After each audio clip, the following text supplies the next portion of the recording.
আবার অনেক দিন পর একসাথে চা সকালে। বিস্কুট দেবো তো?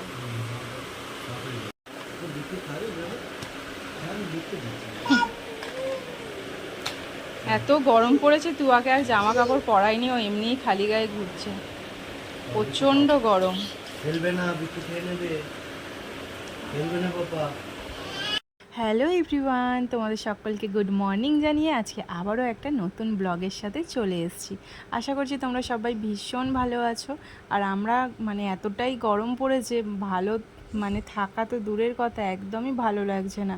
আর সব থেকে বেশি খারাপ লাগছে যে তুয়ার কথা চিন্তা করে। ও এতটাই ছোট যে ও গরমটা সহ্য করবে কী করে, আমি তো কিছু বুঝতে পারছি না।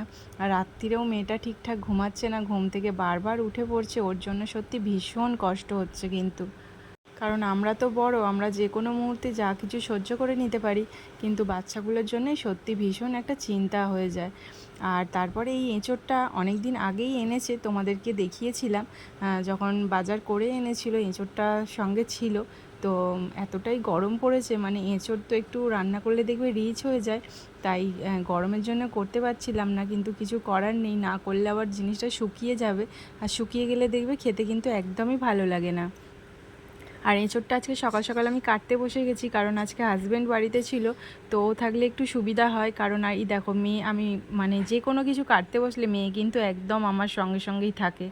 আর বটিটাতেও না ধারটা অনেকটা কমে গেছে, তাই জন্য এঁচোড়টা কাটতেও আমার ভীষণ অসুবিধা হচ্ছিল। আর আমি এটা ইচ্ছা করে ধার দিইনি, কারণ আমি যখন কিছু কাটাকুটি করি এ সবসময় আমার সঙ্গে সঙ্গে ঘোরে। ওই জন্যই ভাবলাম না থাক, আমার কষ্ট হোক কিন্তু কারো কোনো বিপদ যেন না হয়, তাই জন্য আমি এই বটিটাই ইচ্ছা করেই এখনও পর্যন্ত ধার দিইনি। ও আগে একটু বড় হোক, বুঝতে শিখুক, তারপরে দেখা যাবে। আর বেশিরভাগটা জিনিস আমি একটু হাতে করে ছুরি দিয়েই কেটে নেওয়ার চেষ্টা করি। আর এই বড় বড় জিনিসগুলো যেগুলো হবে না, সেটাই একটু আমার বটির দরকার পড়ে, নাহলে সেইভাবে আর লাগে না। তো আজকে সকাল সকাল এঁচোড় আর চিংড়ি মাছ নিয়ে বসে পড়েছি। এঁচোড়টা কাটবো, চিংড়ি মাছটা ছাড়াবো, আর তারপরেই আজকে সকাল সকাল এটা বানিয়ে ফেলবো। আর হাজব্যান্ডও এটা খেয়েই বেরোবে বললো, ও সকাল সকাল আর কি ভাত খেয়েই বেরোবে। আজকেও সকালে কাজ ছিল না, একটু বেলায় বেরোবে, তাই জন্যেই আমার হয়েছে অনেকটাই সুবিধা। তো চলো এঁচোড়টা কেটে নিই। আর এঁচোড়টা কাটতে কাটতে হাতে তেল তো মেখেছিলাম, কিন্তু তারপরেও এত আঠা হাতের মধ্যে জড়িয়ে ধরেছে, ভীষণ পরিমাণে বিরক্ত লাগছিল। আর এই এঁচোড়ের আঠাটা হাতে জড়িয়ে ধরলে যে কি করে ওঠে আমি জানি না। তো তোমরা যদি কেউ জেনে থাকো তো প্লিজ আমাকে একটু বলো, তাহলে এরপর থেকে আমার আর এই অসুবিধাটা হবে না। এঁচোড়টা মোটামুটি কেটে নিয়েছি। আর আর হাতে দেখো আমি অনেকটাই কিন্তু তেল মেখেছিলাম, এখনও হাতটা আমার চকচক করছে। তাও জানি না কেন এত আঠা হাতের মধ্যে জড়িয়ে ধরেছে, ভীষণ বিরক্ত লাগছিল। আর এঁচোড় কাটা কমপ্লিট করে তারপরে এখানে চিংড়ি মাছগুলোও আমি ছাড়িয়ে ফেলছিলাম। আর চিংড়ি মাছের এই যে দেখো পেটের এই নোংরাটা, এটা কিন্তু অবশ্যই ছাড়ানো ভীষণ দরকার। এটার জন্যই কিন্তু আমাদের চিংড়ি মাছ খাওয়ার পরে পেটের যন্ত্রণা এই কারণেই করে। তাই চিংড়ি মাছ সবসময় একটু ভালো করে পরিষ্কার করে নেওয়াটাই কিন্তু ভীষণ পরিমাণে দরকার। এঁচোড় কেটে চিংড়ি মাছ ছাড়িয়ে এখানে দেখো আমার এঁচোড় চিংড়ি প্রায় বসে গিয়ে রেডি হয়ে গেছে। আর দেখতে কিন্তু দারুণ হয়েছে। আর একটু হালকা করেই বানানোর চেষ্টা করেছি, কিন্তু কি বলো তো, এইসব তরকারি না দেখবে যতই তুমি হালকা করার চেষ্টা করো একটু রিচ হয়েই যায়, আর একটু রিচ না হলে কিন্তু এঁচোড়টা ঠিক ভালো লাগে না। এমনি এঁচোড়ের কিন্তু আর এক নাম হচ্ছে গাছ পাঁঠা, মাটনের সাথে এঁচোড়টাকে তুলনা করা হয়। তো যাই হোক, হালকা করে বানাতে গিয়েও এটা একটু রিচ হয়ে গেছে। আর গন্ধটা কিন্তু সত্যি বলছি দারুণ বেরিয়েছিল, পুরো একদম মাংস যে বানালে যে গন্ধ বেরায় সেই গন্ধটা বেরিয়েছিল। আর আমি একটুখানি ব্যস্ত হয়ে গেছিলাম মেয়েকে নিয়ে, মেয়ের খাওয়ানো, মেয়েকে পরিষ্কার করা, আর তাই জন্য এইদিকে যেতে পারিনি। হাজব্যান্ডকে বলেছিলাম একটুখানি এঁচোড়টা দেখে একটু নাড়িয়ে দাও, ওই চলে এসেছিলো এখানে এঁচোড়টা নাড়াচ্ছিল। আর তো যাই হোক, মেয়েকে নিয়ে একটুখানি ফ্রেশ করলাম। আর এখানে আমার এঁচোড় কিন্তু প্রায় রেডি হয়ে গেছে, আর এঁচোড়টা খেতে কিন্তু খুব টেস্টি হয়েছিল। আর আজকে খুব ভালো হলো, গরমের দিনে সকাল সকাল রান্না হয়ে গেলে দেখবে ভীষণ ভালো লাগে। কারণ হচ্ছে বেলায় এতটাই রোদ্দুর বেরিয়ে যায়, আর কিন্তু গ্যাসের সামনে যেতে ইচ্ছা করে না। তো মেয়ে এখানে অনেকটা ক্লান্ত হয়ে যাওয়ার পরও ঘুমিয়ে পড়েছে। আর ও যখন ঘুমিয়ে পড়ে আমার কিন্তু ভীষণ সুবিধা হয়। লোকে বলে যে যখন ও ঘুমিয়ে পড়বে তখন তুমিও একটু ঘুমিয়ে পড়ো, কিন্তু ওটা তো আর কখনোই সম্ভব হয় না, তাই না? তো যাই হোক, ওখানে আমার মাম্মা যে প্যাম্পাসটা ইউজ করে সেটাই তোমাদের দেখালাম। বানিবো এই প্যাম্পাসটা আমার ভীষণই ভালো লাগে, ওর জন্য আমি এটাই ইউজ করি। একটা নতুন প্যাকেট নিয়ে চলে এসছে, আর যেটা পুরনো ছিল সেটাই আর কয়েকটা মাত্র রয়েছে। আর তো ও যখন ঘুমিয়ে পড়েছে তখন এই বাকি কাজগুলো তো আমাকে সারতে হবে। আমিও যদি এই সময় ঘুমিয়ে পড়ি তাহলে আর কি করে কি হবে, তাই না বলো? সবাই তো সব কিছু বলতে অনেকটাই সুবিধা লাগে, কিন্তু যে জিনিসগুলো ফেস করে একমাত্র সেই বোঝে যে কীভাবে আর কি চলে তার মধ্যে। আরও একটুখানি ঘুমিয়েছে বলেই আমার অনেকটা সুবিধা হচ্ছে। আর আজকে এমনিও এই দিকটা একদমই গোছানো ছিল না কয়েকদিন ধরে, মানে যা পারছি সব এনে এখানটাই রাখা হচ্ছে।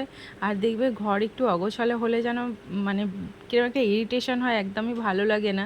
তাই জন্য ভাবলাম যে না, আজকে সকাল সকাল রান্নাটাও হয়ে গেছে আর এখানে তুয়াও ঘুমাচ্ছে, তাহলে এই বাকি টাইমটা আমি একটুখানি এই কাজগুলো করে ফেলি। তাই এগুলো সব মেয়েরই জিনিস, ওর জামা কাপড়গুলো একটু গুছিয়ে গুছিয়ে রাখছিলাম। আর ওর নতুন যেসব প্যাম্পাস এনেছে সেটাও একটুখানি তুলে রাখছিলাম, আর পুরোনোটা শেষ হলে তারপরে নতুনটা বের করব। আর পয়লা বৈশাখ কদিন আগেই গেল, তার জন্য কিছু জামা কাপড়ও বেরিয়েছিল, আর মেয়ের কিছু জামা কাপড়ও কিনে এনেছিলাম, তোমরা দেখেছো। সেইগুলোও আজকে একটু ফাঁকা পেয়েছি, তাই ওগুলোও ভাঁজ করে একটু আলমারির মধ্যে ঢুকিয়ে দিলাম। নাহলে বাইরে পড়ে থাকলে না মানে পড়েই থাকে, সেটা তোলা হয় না। আজ তুলবো কাল তুলবো একটু পরে তুলছি, এই করে করে পড়েই থাকে, আর তার উপরে ধুলো পড়ে যায়। তাই ভাবলাম না, নেগলিজেন্সি করা যাবে না, এটা তুলেই ফেলি।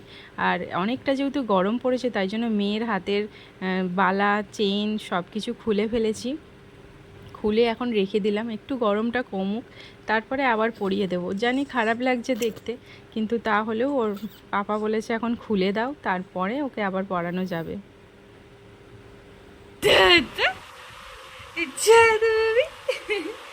ঘুমটা হয়েছে তোমার? ঘুমটা হয়েছে? গরমে ঘুমটা হয়েছে? গরম তো অনেক পড়েছে, অনেক গরম পড়েছে। জল খাও, তোমাকে জল দিলাম, নাও একটু জলটা খেয়ে নাও বাবা, খেয়ে নাও, ধরো জলটা খেয়ে নাও মা, জল খাও। আহ শান্তি শান্তি, আহ আহ আহ খাও, আর একটু খাও, আর একটু খাও বাবা, অনেক গরম পড়েছে, একটু বেশি করে জল খেতে হবে তো।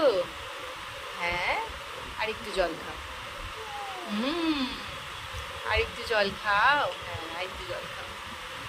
সোনা বাবা আমার, সোনা বাচ্চা। আহ আহ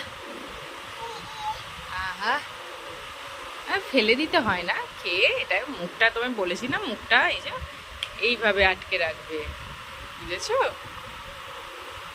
মাম্মা একটু সবাইকে একটু টাটা করে দেবে, একটু টাটা করো না। এই দেখো আমার মাম্মা শাড়ি পরেছে, কাদের কে রে পর্দার ওপারে, কে রে, কে পর্দার ওপারে, কে ডাকছে আমার, কে ডাকছে? আই আই, এটা কে রে, এটা কে ডাকছে? তুমি দুপুরবেলা ঘুমাবে না? তুমি দুপুরবেলা ঘুমাবে না বাবা? এসো একটু ঘুমিয়ে নাও, তুমি না ঘুমালে আমি একটু রেস্ট পাবো কি করে বলো তো? হ্যাঁ, এসো একটু ঘুমিয়ে নাও, এসো চলে এসো, ওলে বাবালে চলে এসো মাম্মা। দুপুরবেলা কিরকম তুতু করে না বাবা, হ্যাঁ চলে এসো, এসো। ও বাবা রে বাবা রে বাবা, সোনা বাবাটা, হ্যাঁ আমার সোনা বাবাটা।